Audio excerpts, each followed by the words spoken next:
ingin pastikan jangan ada penyimpangan. Ya, penyimpangannya apa? Acuannya 3 itu jangan markup, jangan fiktif, jangan repetitif. Semangat untuk memperbaiki kinerja sejak perencanaan dan penganggaran semakin ditingkatkan sejak hari pertama usai Sekretaris Daerah Aceh Dr. Taqwallah M.Kes dilantik oleh PLT Gubernur Aceh 1 Agustus 2019. Dan semakin menemukan momentum yang kuat sejak Gubernur Aceh definitif hadir pada 5 November 2020.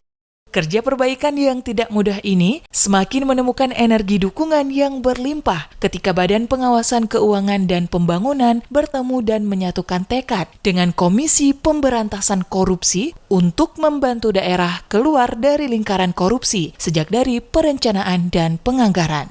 Pemerintah Aceh menyadari bahwa saat ini Aceh tidak lagi berada di era perencanaan dan penganggaran sebagaimana sebelumnya. Otomatis apa yang bisa dilakukan sebelumnya karena perbaikan regulasi sudah tidak bisa lagi dilakukan.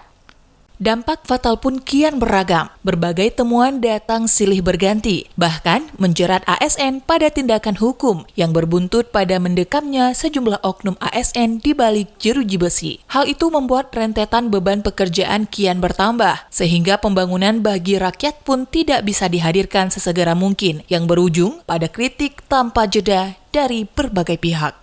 Dalam suasana tantangan dan hambatan yang tidak mudah itulah, gerak kinerja perencanaan dan penganggaran oleh aparatur pemerintah Aceh ditata terus-menerus, sehingga tidak hanya tepat waktu, tapi juga tepat guna, serta tepat faedah bagi masyarakat tanpa ada lagi yang harus berdiam di balik jeruji besi. Sebagai daerah yang pembangunannya berbasis otonomi khusus sejak 2008, tantangan perencanaan dan penganggaran juga terus berubah mulai dari pendekatan manual, e-planning, e-budgeting, hingga tiba di SIPD.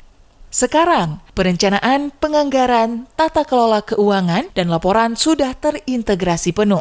Dengan begitu, semakin ketat kewenangan, harus taat menu dan jadwal, serta bersifat online terpusat. Dibandingkan dengan hambatan sebelumnya, saat ini kuncinya adalah berpikir positif dan leh angin. Dengan upaya perbaikan tanpa jeda terhadap kinerja perencanaan dan penganggaran, hasilnya dampak positif dapat dilihat dari tren angka kemiskinan hingga ke titik 15,01%.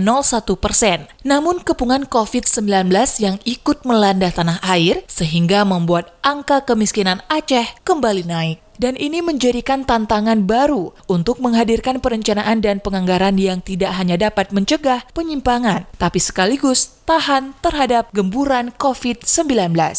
Insya Allah, berkat dukungan BPKP dan KPK, serta kesamaan dan kesatuan pandangan dengan berbagai pihak, termasuk legislatif, serta kemakluman masyarakat bahwa sudah berakhirnya era perencanaan dan penganggaran lama yang serba boleh dan serba mungkin. Ditambah tekad ASN Aceh untuk terus berbenah, Aceh hebat dapat kita capai, insya Allah.